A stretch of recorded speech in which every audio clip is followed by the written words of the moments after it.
The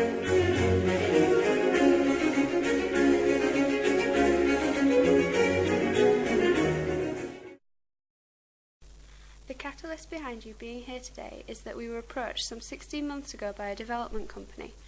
This company was looking to develop an area of land in Armley that is flanked by a large new medical centre and a recently opened 32 million sports centre.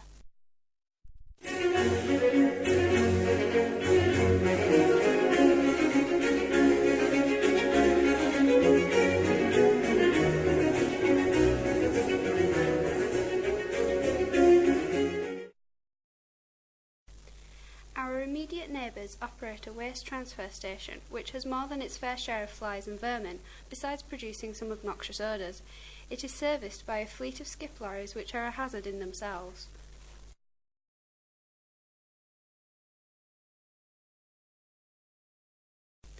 "14 industrial and residential properties are affected by the proposal, and all of the proprietors have signed an option agreement.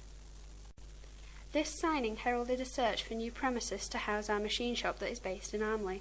Within a couple of months we had discovered a derelict building on a substantial plot in Hunslet. Architects were instructed to prepare drawings for the demolition of the existing building as well as details for a replacement one.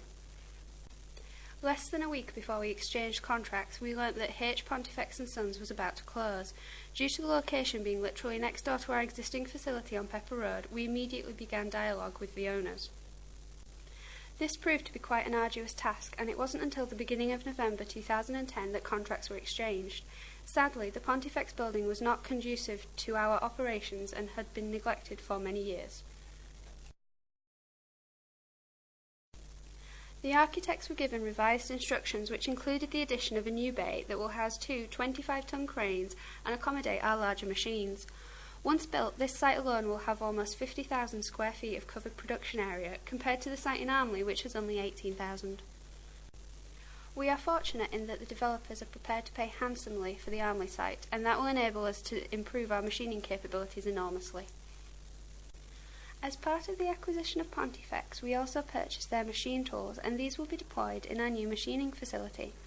We also have had a Herco machining centre, 2 Webster Bennett VTLs and a Hitachi Seiki twin pallet machining centre in storage for almost a year, but we are now proud to unveil our latest acquisition, a large Mitsubishi CNC floor borer which will be installed at the far end of the new bay after having a new control fitted.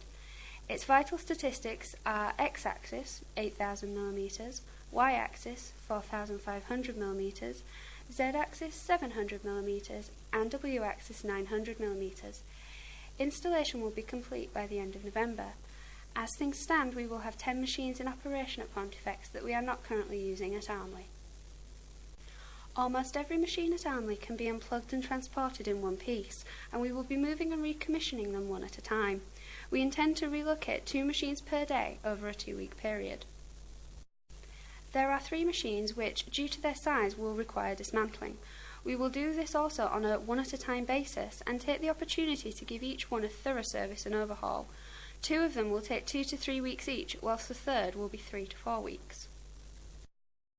We will commence the first of these at some point in October, subject to loading at the time. Fortunately, we are under no pressure as we have a 4 to 5 month period in which to undertake the move, and all the while there will be machines at Pontifex capable of replicating the work of those at Armley. The refurbishment of the existing factory is well underway, although most of the work to date is hidden underground in the form of new drains and footings for new, bigger craneage. We are manufacturing the stanchions ourselves back at Weaver Street, and they will be ready to be erected by mid-May. A new mains electricity supply is scheduled for early August to cope with the extra demand from the new machines. We are already underway with the wiring so that when the new supply arrives there will only be a few days' work to connect it up. Everything revolves around the planning application. Because the council is so anxious for the waste transfer station to be relocated, it is difficult to envisage any obstacles being placed in our way, and it should be granted by the middle of May. Structural engineers have already designed the steelwork for the extension, which will house 2 25-ton cranes, and we will be commencing manufacture within 4 weeks. Some drains have already been laid in readiness. Completion of the build is scheduled for late August, with electrics and compressed air installed by early October. We are also exploring solar energy, which, if we go ahead with it, will be installed over the first 3 months of 2012, but this, of course, will not affect production in any way.